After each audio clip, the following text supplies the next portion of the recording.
So, folks, a lot of people just don't understand what is happening.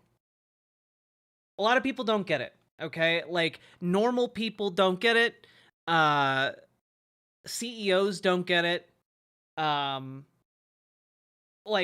most, like, if you are in, like, middle class America, if you are in working class America, if you are in even CEO level America, most people don't get it. They don't understand what's coming. And honestly, a lot of people, even who pay attention, don't really seem like they're quite getting it yet. Um, and one of the things that I thought deserved some attention here, highlighted by Chad Loader over on Blue Sky, who, if you're not following them, you absolutely should be.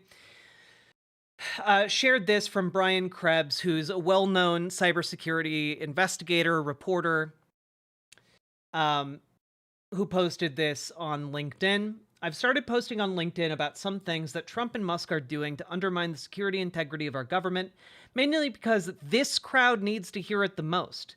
It's incredible how many people in the InfoSec space are still defending the actions of DOGE and its dear leaders. And they're not all crypto bros, sock accounts, or AI peddlers. We're talking about people in some pretty important roles tech-wise. Well, at least when they reply with the inevitable stay in your lane or I used to like you when you stayed out of politics, they're on record as complicit in and totally okay with how things are going. For those folks, I would say this. There is zero daylight anymore between the prerogatives of national security and cybersecurity. If you seriously believe otherwise, you should probably go find another profession. As one goes, so goes the other. The systematic efforts by DOGE to dismantle various checks and balances on executive power are very much a threat to both. And like, the serious people here are ringing the alarm bells. They are all going ding, ding, ding, ding, ding. There's an iceberg coming. There's an iceberg coming. And no one is understanding that the iceberg is going to hit us. And very few people have contingency plans. Okay?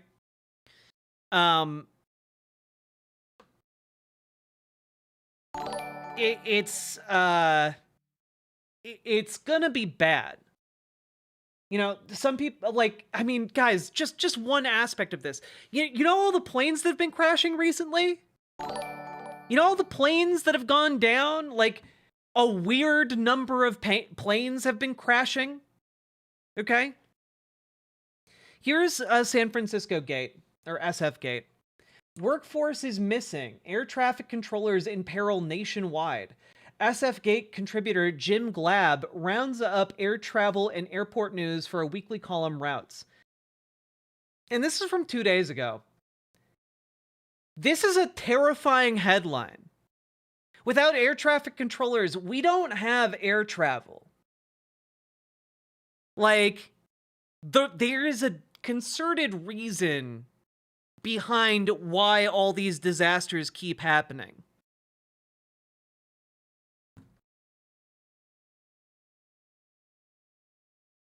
In the latest aviation news, Elon Musk's Department of Government Efficiency plans to make quick repairs to the nation's air traffic control system.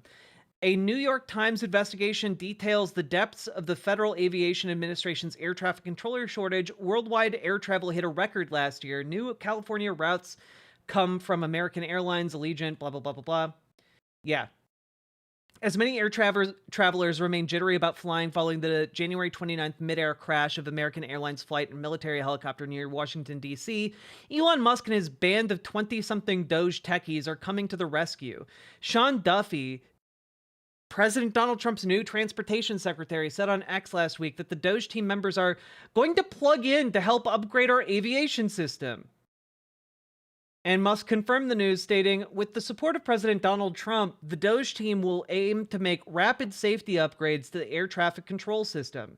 He added no details and did not explain how his DOGE employees, none of whom apparently have any aviation safety experience, might accomplish this. The website Wired reported this week that Musk's DOGE engineers are ages 19 through 24, with the youngest ones still in college.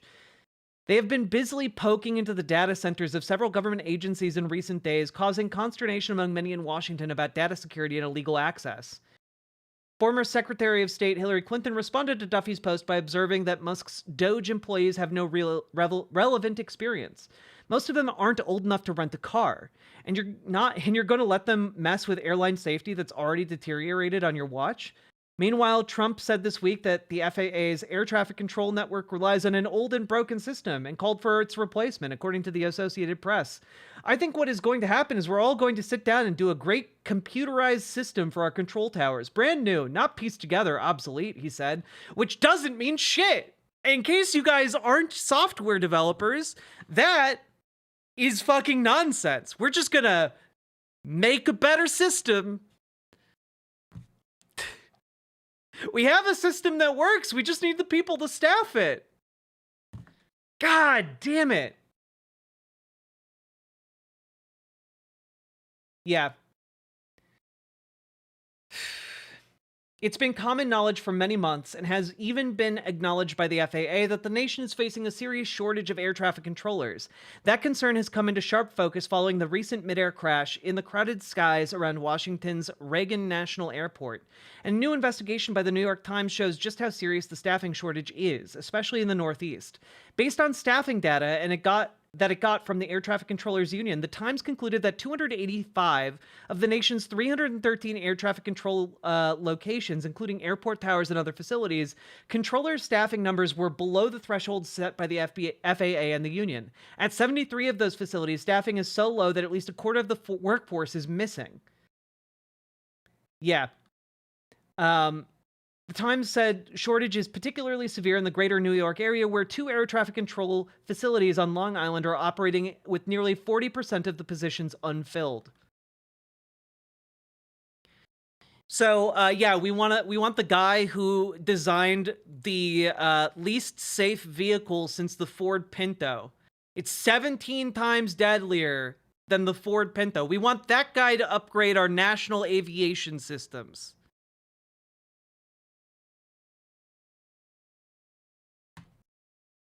This is the efficiency that is being brought to us by Elon Musk and Donald Trump. This is the I mean, there was another plane crash today, if I'm remembering correctly from my research before stream. God. Or this piece in Slate.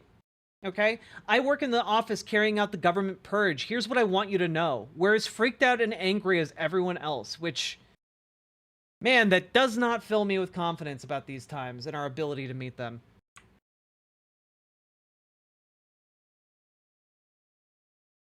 All right.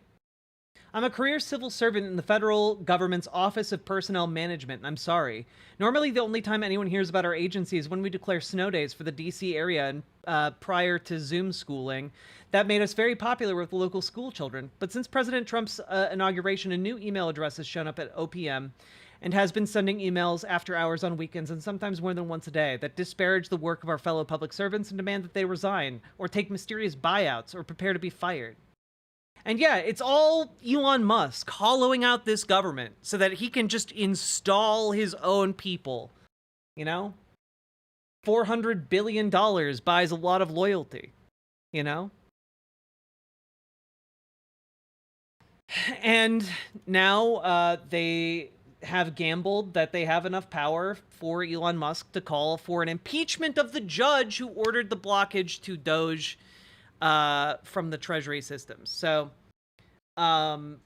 if you're wondering where the new, like, oh, we're just not going to follow the rules thing comes from today, it's literally from Elon Musk to Donald Trump. It comes down. Elon is at the top of the pyramid. It's less than that. It's true. Elon Musk bought the presidency for Donald Trump for almost a quarter of a billion. But, like, he doesn't even need one 1/100th of his wealth to buy the presidency. This is absolutely the infrastructure of fascism. 3 teens died in San Diego, died from the flu, unvaxxed. Bird flu?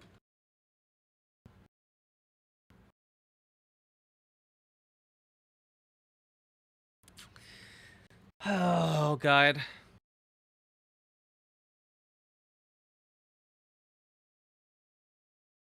Now, because a lot of this does hang and hinge on Elon Musk, what are Elon Musk's actual skills beyond just being wealthy? What are his skills?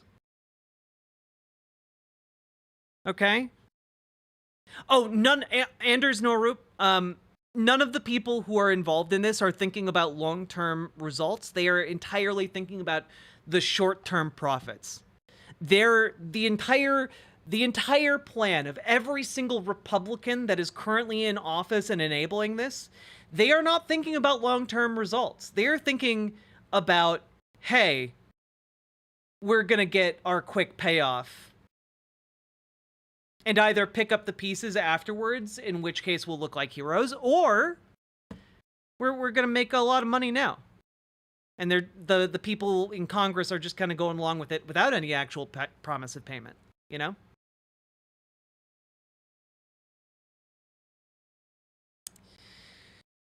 So, here is a thread by Chad Loader, again, someone with actual expertise, which is nice. Musk has no technical skills whatsoever, but he wants to appear smart, so he takes bits of information like this, told to him by junior engineers, and regurgitates it to appear smart. Musk did this with the Twitter stack, and Twitter's senior architects called him out publicly, then he fired them. Right? And here we go. The Social Security Administration operates on a system of contracts between federal and state governments. A single taxpayer can have multiple contracts under a system called totalization, which helps coordinate benefits and avoid things like multiple taxation across jurisdictions. In case you're wondering, why are we talking about the Social Security Administration? And it's because Elon Musk tweeted out this: just learned that the Social Security database is not deduplicated, meaning you can have the same Social Security number many times over, which further enables massive fraud. And then Mike Lee, who is a member of Congress, tweeted out, one of the many factors that makes Social Security a ripoff for most Americans compared to essentially any legitimate retirement investment. And Elon Musk reposted that. Which is, again, if you know anything about anything here, you will know that these are maybe two of the dumbest statements you have ever read. Because Social Security doesn't work like they are trying to imply it does. These guys are morons. When I say, like, Elon Musk is a moron, when I say our enemies are actually some of the dumbest motherfuckers alive, I mean it. Elon does not know what this shit is. Trump doesn't know what this shit is. I don't know shit about coding, but even I understand how dumb this statement is. Okay? Wait, what did I miss? Are they coming after Social Security? Oh, they're 100% coming after Social Security. They're coming after Social Security, Medicaid, and Medicare. They're absolutely going to dive into those three things to get their tax cuts. Okay? The entire point of Elon Musk, the entire point of Elon Musk trying to point this out like it's some big gotcha, is just to set the stage for other dumb people to go along with cutting Social Security. They might not even know what they're supporting when he does it. Okay? So let's take a look. The Social Security Administration operates on a system of contracts between federal and state governments. A single taxpayer can have multiple contracts under a system called totalization, which helps coordinate benefits and avoid things like multiple taxation across jurisdictions. The Social Security system must handle multiple claims for a single Social Security number and must also handle conflicting information because data comes from multiple sources, such as county death records. There are complex data normalization pipelines, whole departments dedicated to catching fraud and errors. Anyone unfamiliar with how these systems work might think that an SSN makes for a natural primary key by itself, but spouses can share a single Social Security number. People can and do have multiple legal Social Security numbers for a variety of reasons. I guarantee you that Musk has no fucking clue what he is talking about. The bottom line is that There is not a one-to-one correspondence between human beings and social security numbers by design. The concept of one and only one social security number per human is a useful oversimplification, but it has never been true. A social security number refers to contract entities that evolve and change over time. Some 25-year-old Groyper spent the whole day trying to understand a complex system. A group of annoyed silver-haired architects sat at a whiteboard with him and he tried to explain. Here is why we've been insisting for decades that the private sector should not use a social security number as a primary identifier.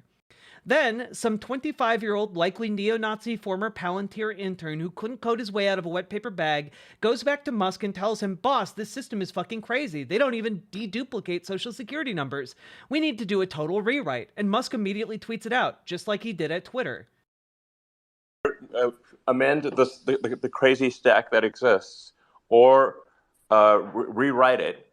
But when you say crazy stack, what do you mean? Like, break it down.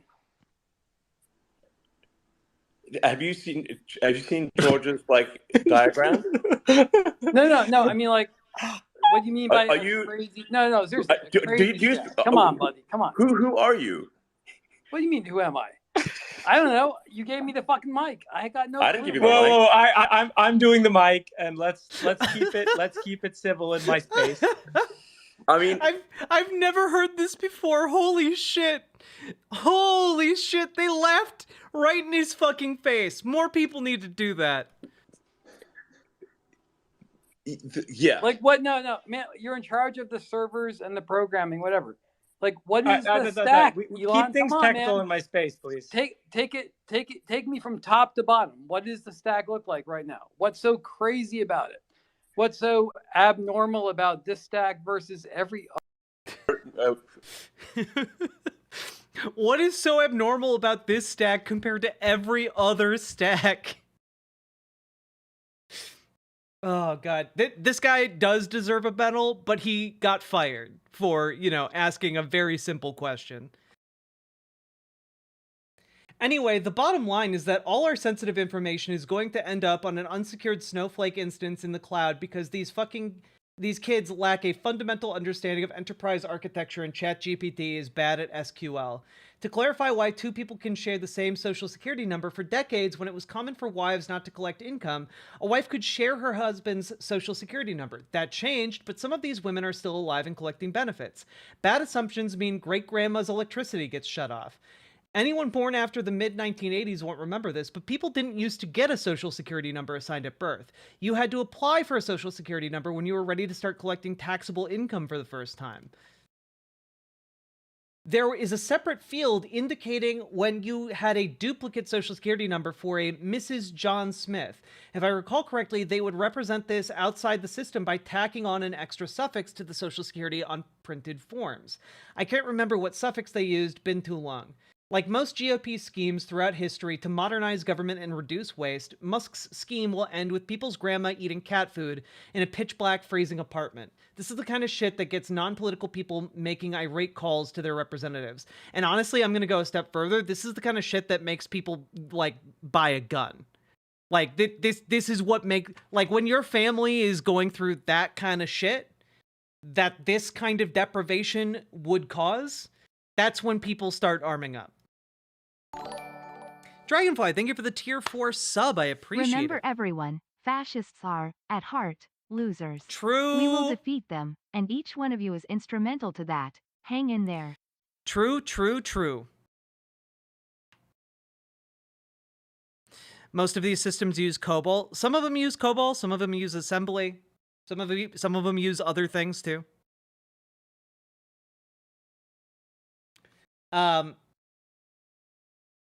Since folks asked, Social Security systems represent data as a 1F time series of change entries. Life event changes, legal name changes, address changes, and benefits formula, and even statutory interpretation changes. Read them forward like logs and calculate rollups, which are also versioned.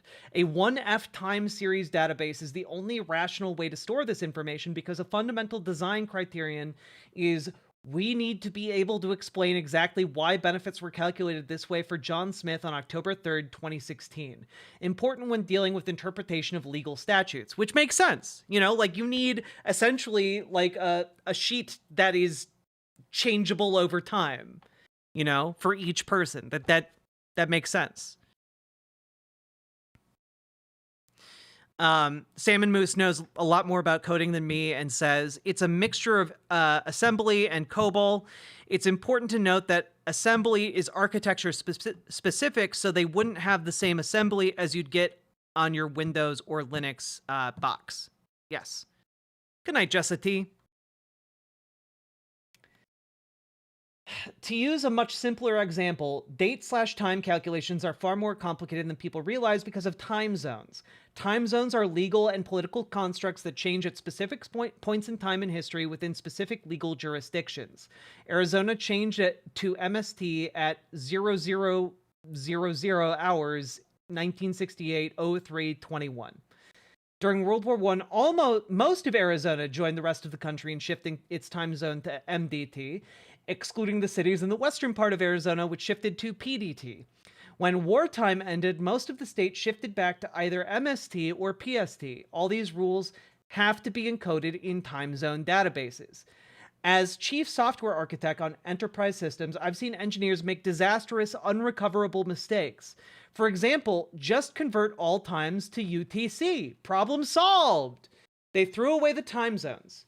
You can never properly recover database state once you lose time zones. It's a one-way loss. Which, by the way, is exactly why we are really concerned if someone is making changes to the Treasury payment systems, which they're not supposed to be able to do anymore, but who knows what the fuck they're doing. We're concerned about them doing something stupid like that and having a one-way loss. A case where, like, you change something and it's a catastrophic rolling change that cannot be undone. Sometimes there are backups. Sometimes, for practical reasons, there are no backups.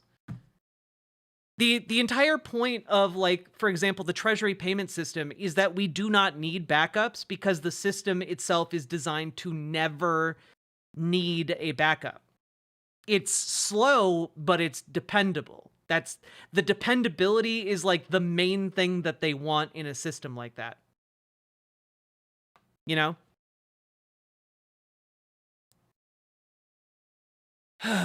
So yeah, we're in some wild Twilight Zone shit here. Okay? Also worth pointing this out, okay? Worth pointing this out. We've gotten this far in. Worth pointing this out. According to the White House economic advisor, Hassett, Donald Trump wants to fight inflation by increasing the labor supply and lowering aggregate demand. He said this today in a CNBC interview. Now, folks, what do you think what does that translate to? What do you think that translates to? What is the Elon Musk regime increasing the labor supply mean? Oh, we're just going to raise unemployment. Ding, ding, ding. Correct, Kiwi TP. We're going to raise unemployment, meaning we're going to put more people out of work. We're going to put more people out of work. And what does lowering aggregate demand mean, chat?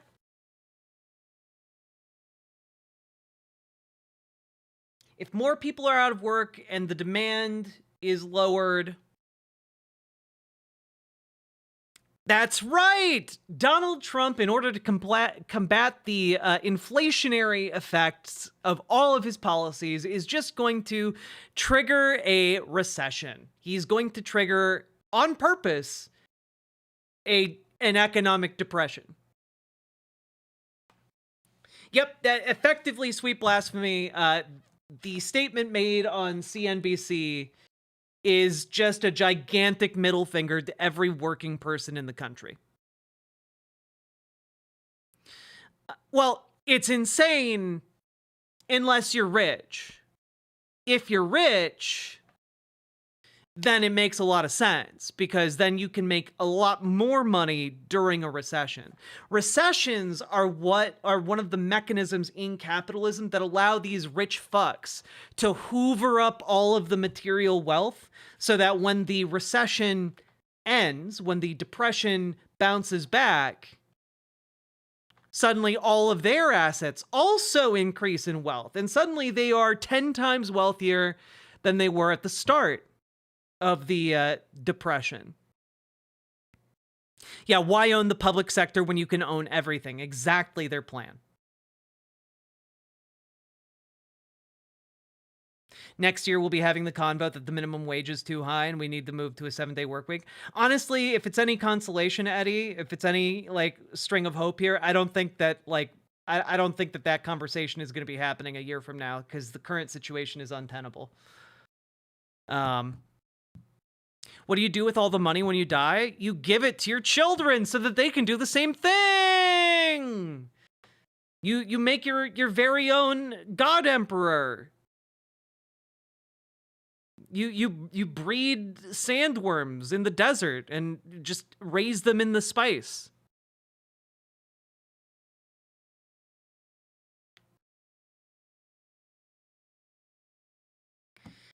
It's greed all the way down. True. Also, Paladin, with a very good observation here. If there's already a depression with massive unemployment, it's very easy to put in AI and kill a few 100,000 more jobs. It's why Musk is trying to buy OpenAI. Exactly. Musk is trying to consolidate his control over like the American AI industry. Untenable for us or the rich. No, the current situation is politically untenable. Like, workers are not going, like guys, the US, the federal government is one of the largest employers in the entire country. Like, cutting that workforce by 50% is going to like create a small army of very angry people. Cutting the benefits of like Social Security, Medicaid, Medicare, that creates an entire country of very angry people. Like, these are not the tariffs coming in to punish folks. These are not tenable situations, in my estimation. And furthermore, the political crisis that has been unleashed in the last 24 hours is also not tenable. So things could come to a head quickly. Who knows what's going to happen, you know?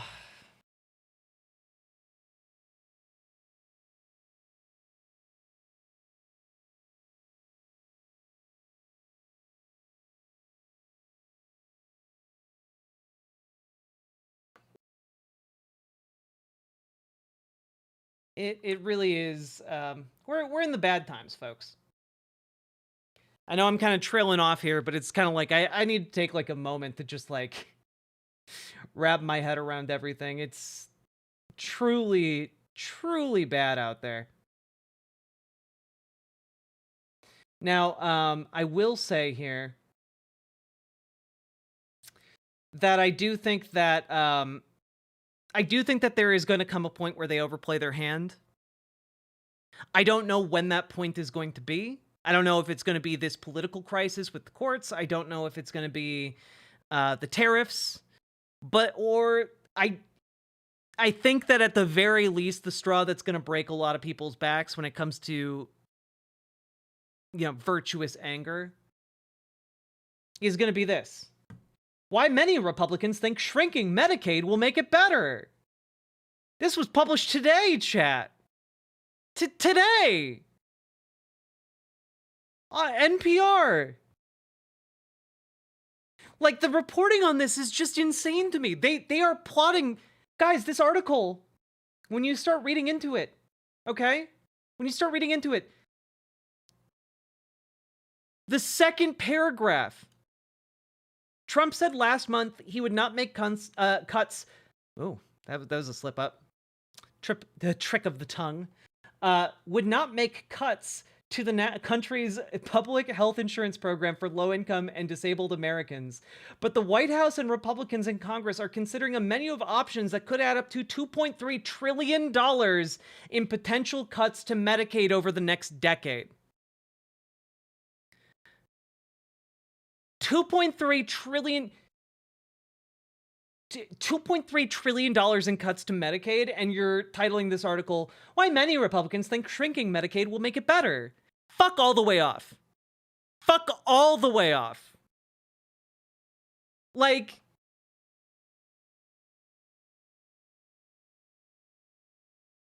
genuinely, wars have been fought for less. Genuinely.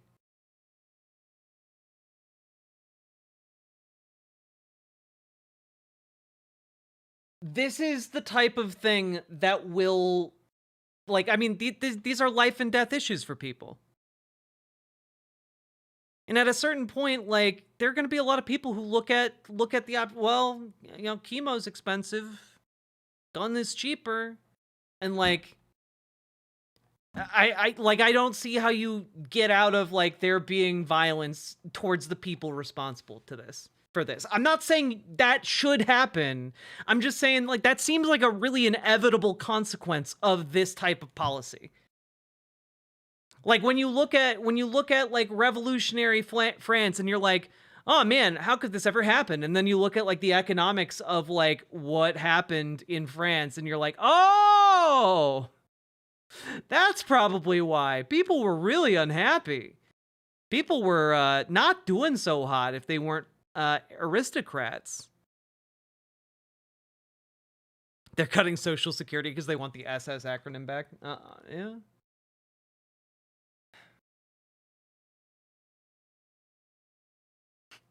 Also, just like what the extra work this is doing.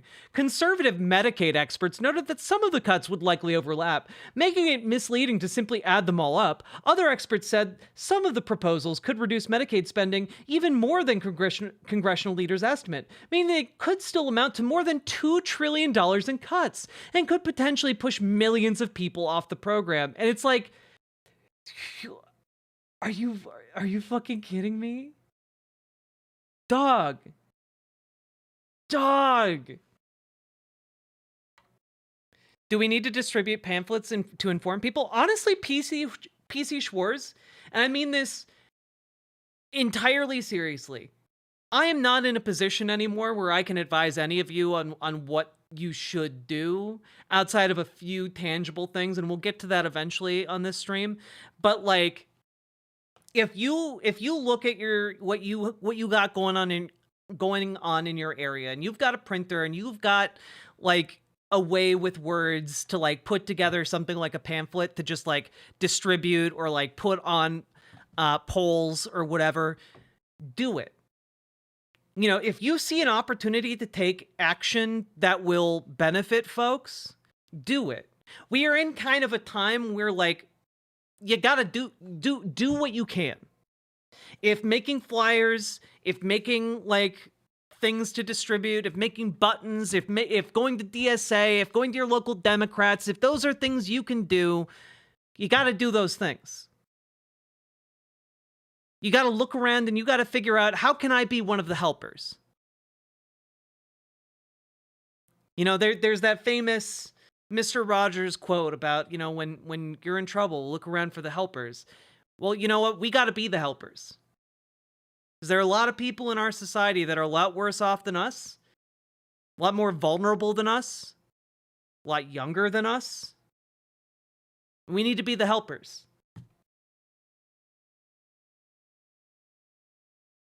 It's not a good feeling to be the helpers in a situation like this, but that's kind of the burden of responsibility. You know, I've been talking about how we live in a time of increased responsibility, and that responsibility is to each other, to our society, to our world.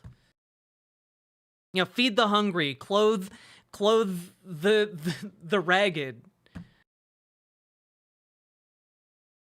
educate the ignorant, without that air of smugness that a lot of liberals tend to do that with. You know? Yeah, ironically, in this time of danger, like open, honest, direct like conversation and assistance are at a premium.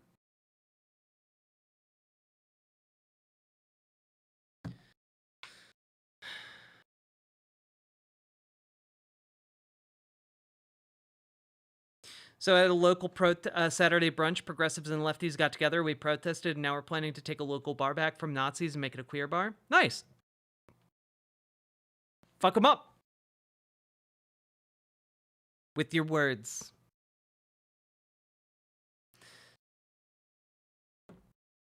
Join your DSAs, folks.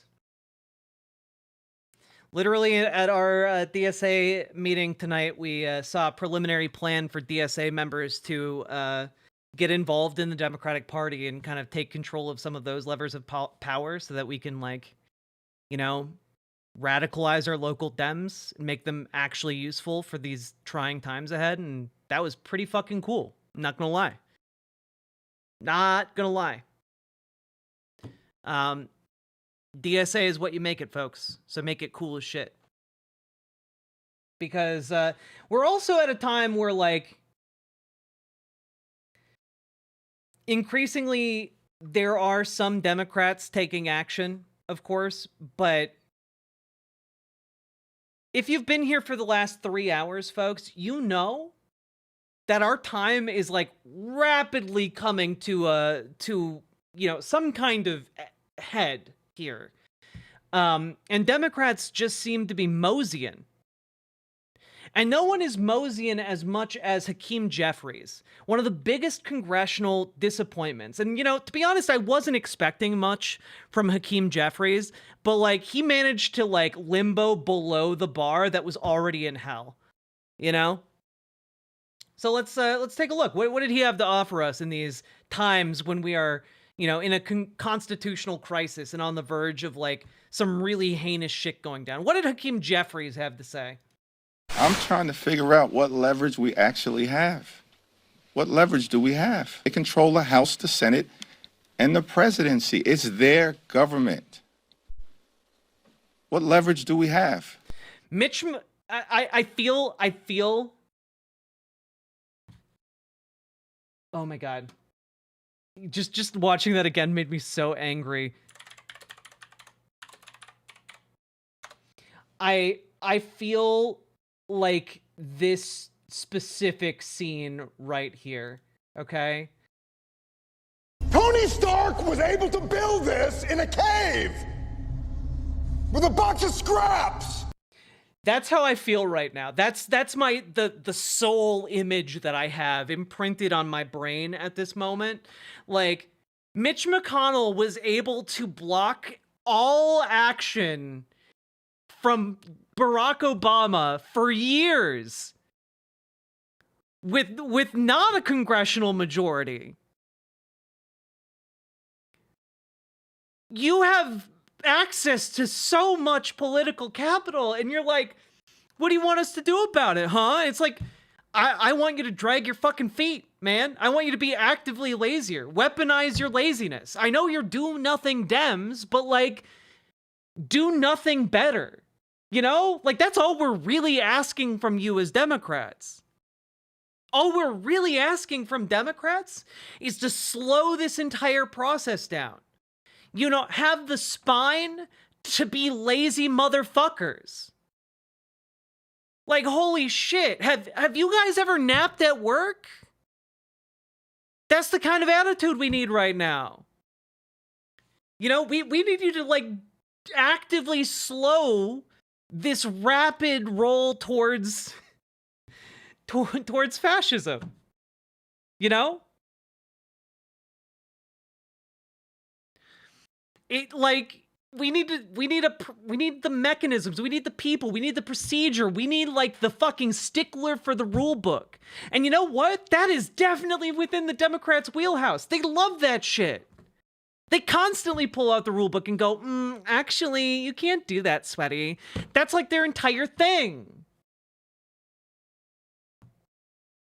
Just look at what Mitch McConnell did. Like, you don't even have to come up with anything original. God damn it.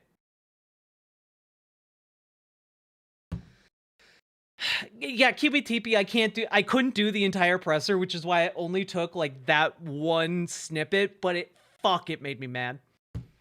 Also, yes, Lady Raincloud, I tried to explain earlier the reason the NSA thing, it goes beyond just like the surface level, like, oh, they're attacking DEI stuff, is because it actually goes into all of their internal files. Anything that included those 27 terms, those 27 DEI terms on their internal shit is also deleted.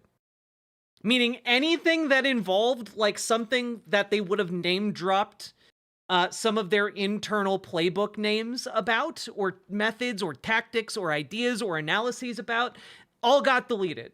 It fucks over our entire spy network immensely, which is why, you know, maybe some of these spies are not going to take too kindly to this new administration. I'm just throwing that out there. God.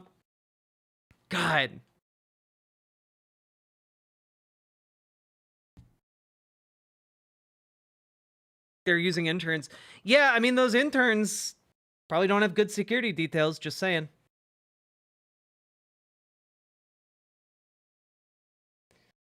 Just saying. Now, also, just in the vein of fuck Hakeem Jeffries, and we need to primary this motherfucker at all costs.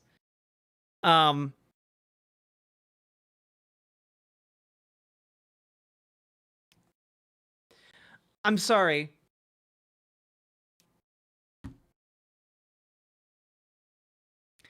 Hakeem Jeffries, you met with the same fucking ghouls that are currently buying our administration to check with what they wanted you to do. Fuck you. Fuck you. Resign. This man should be nowhere in the vicinity of power. Yeah, it's collaborationist trash.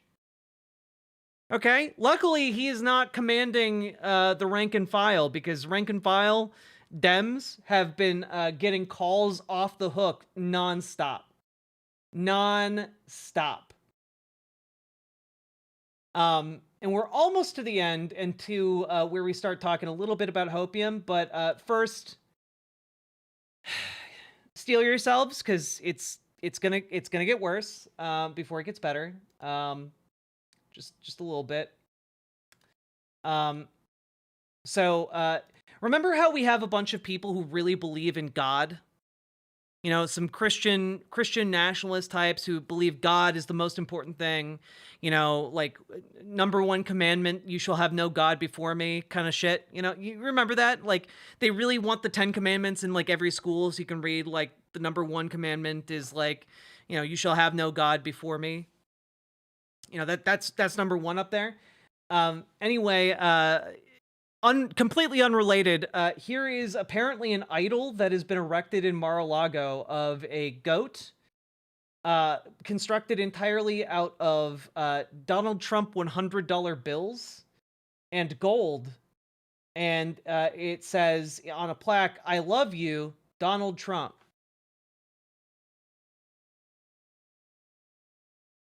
That's real.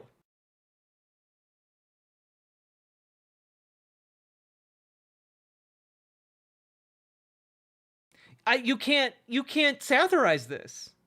None of these, no Republican believes the shit that they say they believe. This is literally what what Moses broke the other 10 commandments about. Like this is Moses coming down the mountain with like the 2 tablets, turning around and going, "Hey guys, what are you? Oh my God!" And then breaking one of the tablets. It's literally breaking the most important one of the 10. Fucking golden goat idol made out of actual money, or actually, sorry, made out of fake money because they're Donald Trump $100 bills. It is so fucking hideous. Look at that.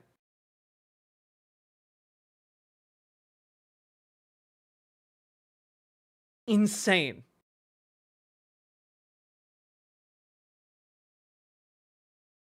Also, why a goat? Genuinely no idea.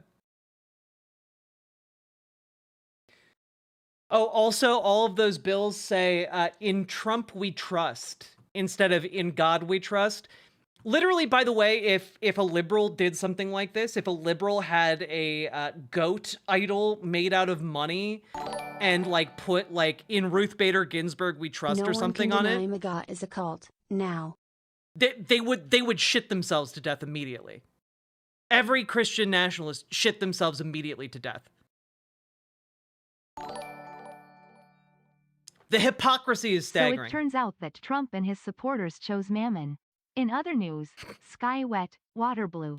Yeah, I mean, it's not surprising, but, like, just, god damn it, guys. It really, it's really staggering sometimes. You know, it's breathtaking. In Trump we trust, 2024. God. All right, now for something a little bit more concerning.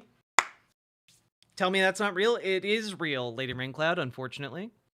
It's not a legal tender yet, but it is unfortunately physically real. Now, we have to talk about something more worrying, which is why there's a part where I'm kind of hoping that this comes to a head sooner rather than later here. Here's Donald Trump on Truth Social earlier today. Our service academies have been infiltrated by woke leftist ideologues over the last 4 years. I've ordered the immediate dismissal of the Board of Visitors for the Army, Air Force, Navy, and Coast Guard. We will have the strongest military in history, and that begins by appointing new individuals to these boards. We must make the military academies great again. So just, you know, some additional purging of the military. That's good. Again, I'm hoping that if things do come to politics of the rock, it's sooner rather than later. Because this is bad as shit. This is bad as shit. It's not good. That will piss off many military vets. I bet it will. Yep. And, you know, just completely unrelated to anything going on right now. You know, I don't want to even speculate on how this is going to be utilized here. Well, that's the thing, Dragonfly. I don't see Donald Trump or this judge backing down, and that's why I'm thinking we're getting the politics of the rock. Yeah, I'm thinking we don't like this week. You know, if not, my guess next 2 days max. Maybe by Friday, maybe this weekend, but like this is not a tenable situation for us to be trapped in, and it is also worth noting that Trump Attorney General memo reinstating the death penalty leaked to me.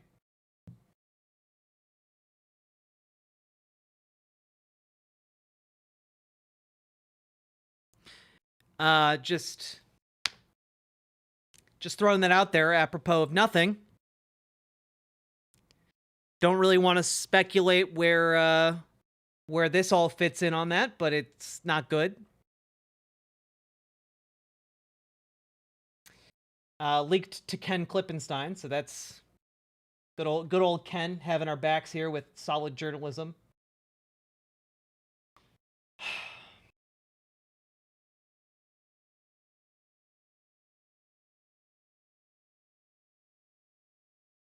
Reminder how fast things are going. Things could change at literally. I mean, that is the thing, right? Like, we have no, like, this is the kind of thing where, like, once it goes, it goes. You know? Once it goes, it goes.